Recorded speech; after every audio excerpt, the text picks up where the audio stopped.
안녕하세요. 변압기에 대한 이야기를 계속 하도록 하겠습니다. 저번 시간에는 권선비에 대한 이야기를 마지막으로 했었는데요. 다시 한번 이야기를 해보자면 이제 권선비라는 것은 결국에 2차 측과 1차 측에 대한 이제 권선의 비율을 이야기하고 있다라는 걸 말씀을 드렸고, 그리고 이 하나의 철심에 1차 측에 인가되는 전압에 의해서 전류가 흐르게 되고, 이 전류 때문에 내부에 자속이 흐르게 된다. 내부에 이렇게 자속이 흐르게 된다. 그래서 자속이 이제 파이라고 한다면, 어쨌든 1차 측 권선과 그리고 이쪽에 2차 측 권선이 감겨져 있다면 N1이 감겨져 있는 곳이나 N2가 감겨져 있는 곳이나 모두 같은 자속이 흐르게 된다라는 것입니다.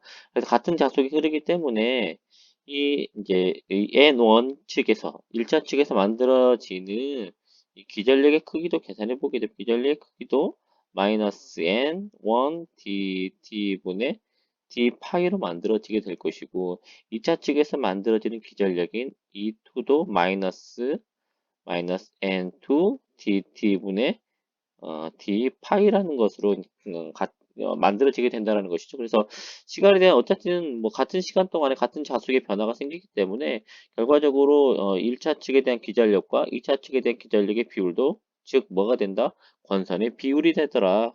권선의 비율이 되는 것이고, 그리고 이제 전류는 이제 보면은 이제 반대 전압은 이제 건선에 비례를 했다라고 한다면, 이제 전류는 반비례하는 형태로 지금 보여주고 있는데요. 그 이유는 우리가 이제 다시 한번 이야기를 해보자. 그 이유에 대해서 이야기를 해보자면, 입력되는 전력은 P1이라는 얘를 입력 전력이라고 할게요. 입력 전력이라고 하겠습니다. 입력 전력이라고 하고, 외부에 나오는 전력을 P2를 출력 전력이라고 하겠습니다. 출력 전력이라고 한다면, 이제 끝단에 어떤 이제 부하가 연결되어 있을 것이고, 부하 양단에 V2라는 전압이 흐르게 될 것입니다. 1차 측에 흐르는 전류를 이제 우리가 여자 전류에 대한 이야기를 하고 뭐 했지만, 1차 측에 흐르는 전류니까 I1이라고 그냥 표현하도록 할게요. I1이라고 한다면 입력 전력은 결과적으로 V1 곱하기 I1, 역류를 그냥 무시하고 이야기 한번 해보도록 하겠습니다. 역류를 무시했었을 때 V1 I1이 될 것이고, 출력 전력은 뭐가 될 것이냐면, 출력 전력은 V2 I2가 될 것입니다. P2 P1 1차 입력 전력 V1 I1이 될 것입니다. 그런데 우리가 이 철심 자체에 어떤 에너지를 추가적으로 공급해 주는 게 아니라 1차 측의 에너지를 그대로 2차 측에 전달하는 개념으로 우리가 생각을 해야 되거든요. 이제 에너지 전달을 어떤 형태로 전달해 주느냐? 자속이 그 에너지를 전달해 주는 그 역할을 해 준다라는 것입니다. 그럼 결과적으로 P1과 P2는 서로 같은 값을 가져야 되는 것이죠. 이제 결과적으로 입력 전력과 이제 손실이 없다고 가정했었을 때 이야기입니다. 손실이 없다고 한다면 입력 전력과 출력 전력은 서로 같아야 된다. 왜냐하면 중간에 에너지를 공급받은 에너지 그리고 소모한 에너지가 없다라고 이야기하기 때문에, 그러면 전압이 증가했습니다. V1에서 V2로 증가가 되었다라고 한다면 전류는 어떻게 됩니까? 전류는 일정한 전력을 유지하기 위해서는 전류는 감소를 해야 된다라는 것이죠. 그래서 당연하게도 입력과 출력 값이 같게끔 유지하기 위해서는 전압이 권선비만큼 증가한다면 전류는 반대로 권선비만큼 감소하는 형태가 된다. 그래서 전류는 반비례, 전압은 비례하는 형태, 권선에 비례하는 형태의 값을 가진다라는 것을 이제 말씀을 드릴 수 있겠습니다. 그러면 이제 이번 시간에는 이제 실제 변압기에 대한 이야기를 할 건데요. 이제 실제 변압기라고 한다면, 실제 변압기라고 이야기한다는 것은 이제 손실을 고려하겠다는 이야기입니다. 손실을 고려하겠다라는 걸 이야기를 하는 것이고, 어쨌든 이제 변압기라는 것이 보면 하나의 철심이라는 게 있죠. 철심이라는 게 있습니다. 철심의 1차 측 권선과 좀 지우고 보도록 할게요. 지우도록 하겠습니다.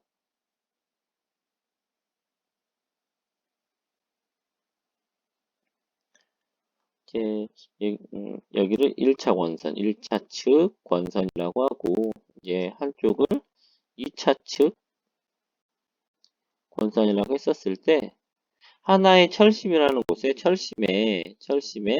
철심이라는 곳에 1차 권선과 2차 권선이 서로 감겨 있는 그런 형태가 바로 이제 변압기의 기본적인 형태입니다. 그래서 1차 권선에서는 자속을 생성을 하죠. 자속 파이가 생성이 돼서 자속 파이가 어디를 통해 흐릅니까? 철심을 통해서 흐르게 되는 것입니다. 그러면 철심을 사용한 이유는 왜 그러냐면 철심이라는 것은 강자성체입니다. 그래서 자화가 잘 되는 것이다. 자화가 잘 되는 그런 물질이 되겠죠. 자화가 잘 되기 때문에 어떤 자속이 이렇게 쉽게 잘 이동할 수 있는 그런 길을 만들어 주게 됩니다. 그래서 이 1차 건설에서 만들어지는 자속이 공기 중으로 나가는 것보다 철심 내부를 이렇게 흐르는 것이 훨씬 더 유리하기 때문에 철심 외부로 나가지 않고 이제 철심 내부를 통과하게 되는 것입니다. 그리고 이제 변압기를 만들 때 철심을 사용하는 그런 이유 중에 하나이다라고 말씀을 드릴 수 있겠고요. 그래서 이제 철심을 통해서 자화가 돼서 이제 철심 내부에 이 자속이 흐르게 되면 이 자속의 2차측 권선을 통과하면서 2차측의 기전력을 생성을 하게 되는 것이 이제 변압기의 기본적인 원리다라는 것입니다. 그럼 이때 이제 첫 번째 우리가 보게 될 이야기는 이제 여자 전류에 대한 이야기를 하려고 하는데요. 여자 전류라는 것은 우리가 앞서서 어떤 이야기를 했냐면 여자 전류라는 것은 이제 자속을 생성하는 전류이다. 자속을 생성해주는 전류다라는 걸 말씀을 드렸습니다. 자속을 생성해주는 전류이고요. 그러면 자속을 얼마만큼 생성할 것이냐라는 것은 이 철은 자화가 됩니다. 자화가 되는데 자화가 된다라는 것은 이 철 내부에 아무렇게나 흩어져 있는 자구, 이 하나를 자구라고 하는데, 자구의 방향을 한쪽 방향으로 이렇게 정렬해 버리는 것이죠. 한쪽 방향으로 방향성을 가지고 정렬하는 것을 갖다가 자화되었다라고 그렇게 이야기를 하게 됩니다. 그래서 이 철은 외부에서 가해진 자개에 대해서 매우 잘 자화가 되기 때문에 철을 강자성체라고 부르게 되는 것입니다. 그러면 이 철이라는 것은 내부에 가지고 있는 자구가 이제 수량이 정해져 있죠. 한계를 갖고 있습니다. 한계성을 가지고 있어요. 한계성을 가지고 있어서 어느 이상 자화가 되어버리면 더 이상 자화가 되지 못합니다. 그렇다는 것은 철심 내부에 가질 수 있는 자속의 세기가 정해져 있다라는 그런 이야기가 되겠고요. 그렇기 때문에 자속이 어떻게 나타나냐면 외부에서 가해주는 외부 자계라고 하고, 그리고 철심 내부 자속 밀도다라고 하도록 하겠습니다.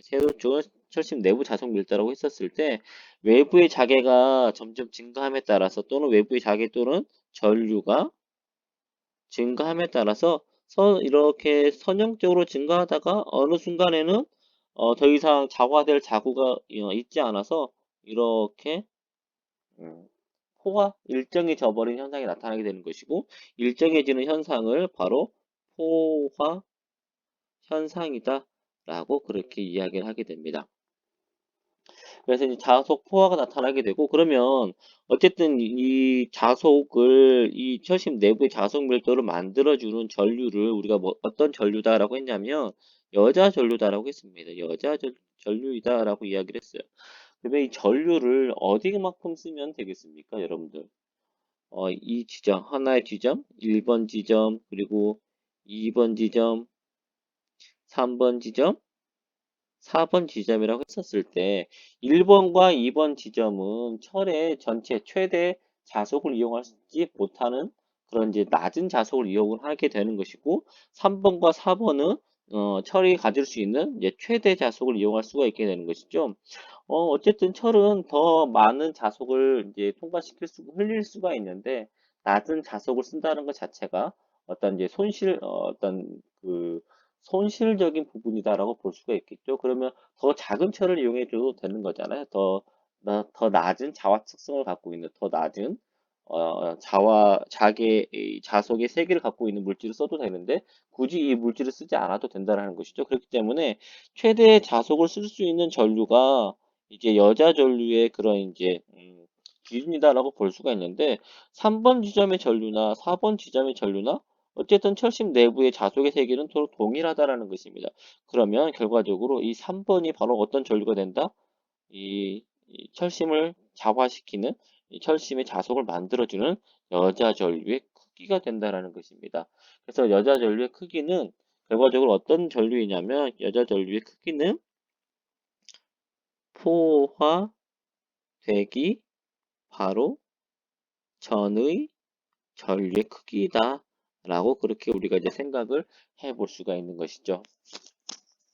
그래서 이제 원래는 이제 손실이 없다라고 했었을 때는 여기까지의 여자 전류만 공급을 해주더라도 어떻습니까? 철이 포화가 되었다라는 것입니다. 철이 포화가 되었습니다.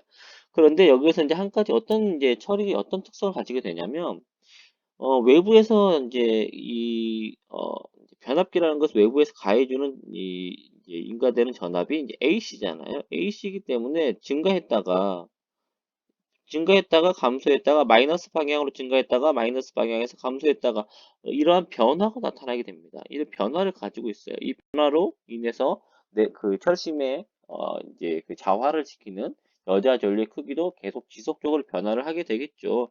그래서 증가할 때는 이 이제 초록색의 그래프를 따라갔다가 증가했다가 다시 감소를 하겠죠. 증가했다가 1번 구간에서 1번 구간에서 초기 상태에서 증가했다가 이제 2번 상태로 감소를 하게 되겠죠.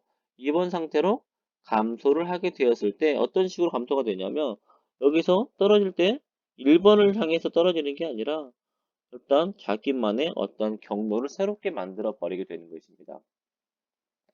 그러면 이 현상에 대해서 이제 한번 생각을 해보자면 외부에서 가해지는 자개가 인가가 되었을 때는 자구가 한쪽 방향으로 이렇게 형성이 되어 있다가 어떤 현상이 나타날까요? 한쪽 방향으로 형성이 되어 있다가 이 외부에서 가해지는 자개가 약해지게 되면 원래 자기 위치로 이렇게 돌아가려고 하겠죠. 원래 자기에 있던 위치로 돌아가려고 하게 될 것입니다.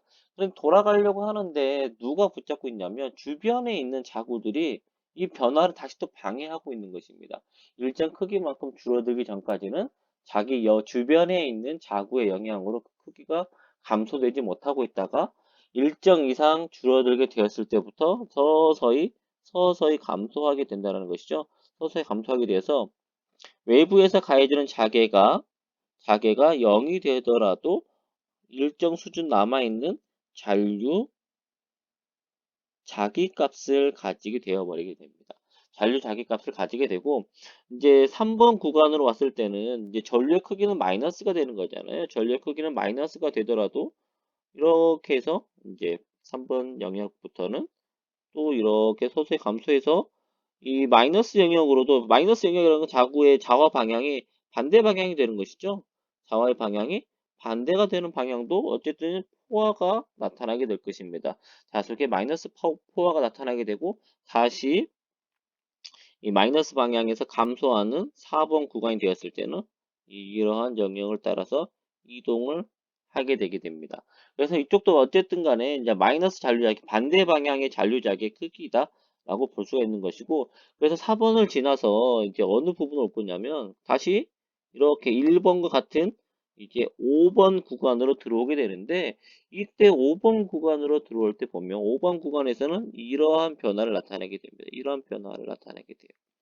그럼 여기서 이제 어떤 현상이 나타나냐면 어쨌든지 간에 이제 3번에 대해서는 같은 크기다라고 볼 수가 생각을 할 수도 있겠는데 1번이나 2번 구간에서 한번 크기를 한번 생각을 해 본다면 1번이나 2번에서 생각을 해 본다면 어떤 현상이 나타날까요? 더 자속의 크기가 증가했었을 때보다 처음에 초기 자화시키는 1번의 크기보다 지금 이 5번이었을 때 그 크기가 더 낮은 내부 자속 밀도를 가지게 됩니다.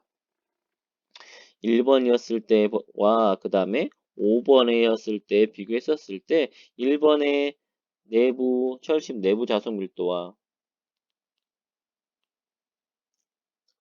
철심 내부 자속 밀도하고 5번일 때 철심 자속 밀도를 비교해 봤을 때 1번의 철심 자속 밀도가 더 크게 나타난다는 것이죠. 그럼 결과적으로 5번은 철심의 자속 밀도가 감소했네요.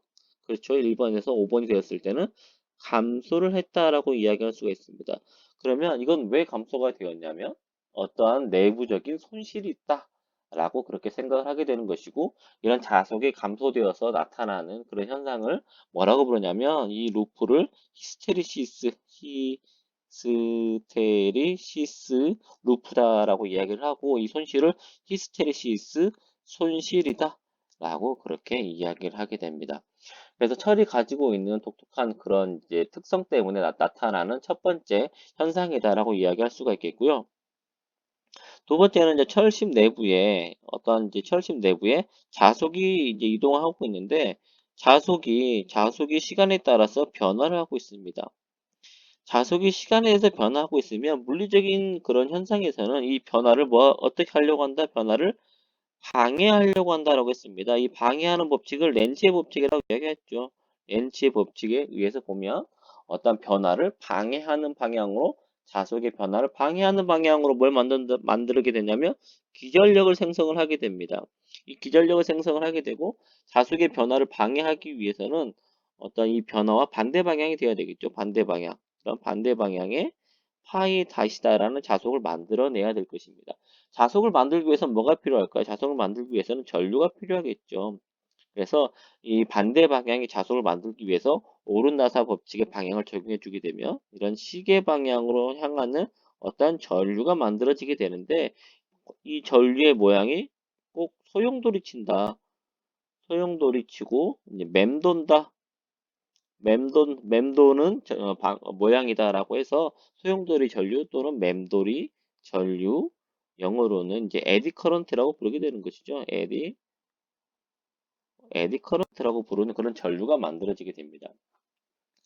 그러면 어쨌든지 간에 이 기전력 때문에 자속의 변화를 어떻게 한다라고 했습니까? 방해한다라는 것이죠. 자속의 변화를 방해한다. 자속의 변화를 방해합니다. 이제 히스테리시스도 자속의 변화를 방해, 에디 커런트도 자속의 변화를 방해하더라. 에디 커런트. 에디 커런트도 자석의 변화를 방해해서 결과적으로 그리고 철심 내부에 흐르는 이 전류는 그리고 철의 열을 발생시키게 되고 이 열로서 어떤 손실이 나타나게 되는 것이죠. 어쨌든 간에 이제 히스테리시스 손실이나 에디 커런트 손실을 놓고 보았을 때 둘 다 자속의 변화를 방해하게 됩니다. 방해를 해서 어떤 현상이 나타나면 이 주자속의 주자속 파이의 크기를 감소시키게 돼요. 감소시키게 됩니다. 그러면 나는 이제 내가 원하는 자속의 크기가 있는데 자속의 크기가 감소되었기 때문에 이 내가 원하는 크기의 자속을 만들기 위해서는 어떻게 해야 될까요? 자속을 생성하는 전류를 증가시켜야 된다는 것이죠. 전류의 크기를 증가시켜 줘야지만이 내가 원하는 자속의 세계를 가질 수 있다라는 그런 이야기가 되는 것입니다. 그래서 이제 자속의 크기를 방해하는 이 기전력이라는 것은 자속에 대해서 90도 느리게 만들어지기 때문에 결과적으로 방해하는 것, 이 자속 변화를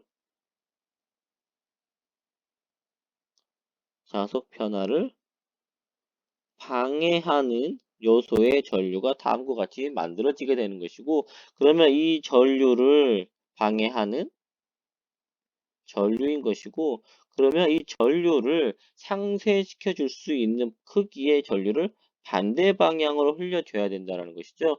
그래서 이 자속을 방해하는 전류를 상쇄시킬 수 있는 전류를 추가적으로 공급한다. 그리고 이 자속의 변화를 방해하는 이 전류는 결과적으로 이 철의 손실 때문에 나타나는 것이기 때문에 추가적으로 공급되는 전류도 어떤 전류 때문에 나타나는 것이다. 철의 손실 때문에 나타나는 전류이기 때문에 이 전류를 철손 전류이다 라고 그렇게 부르게 되는 것이고, 그리고 이 철손 전류는 전압과 같은 위상으로 나타나게 된다.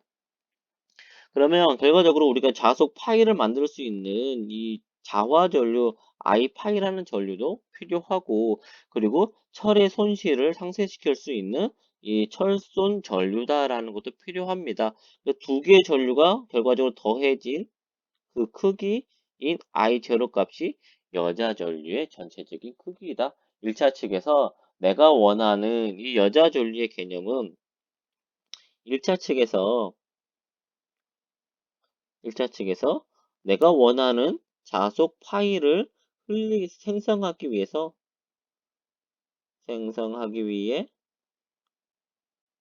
필요한 전류이다.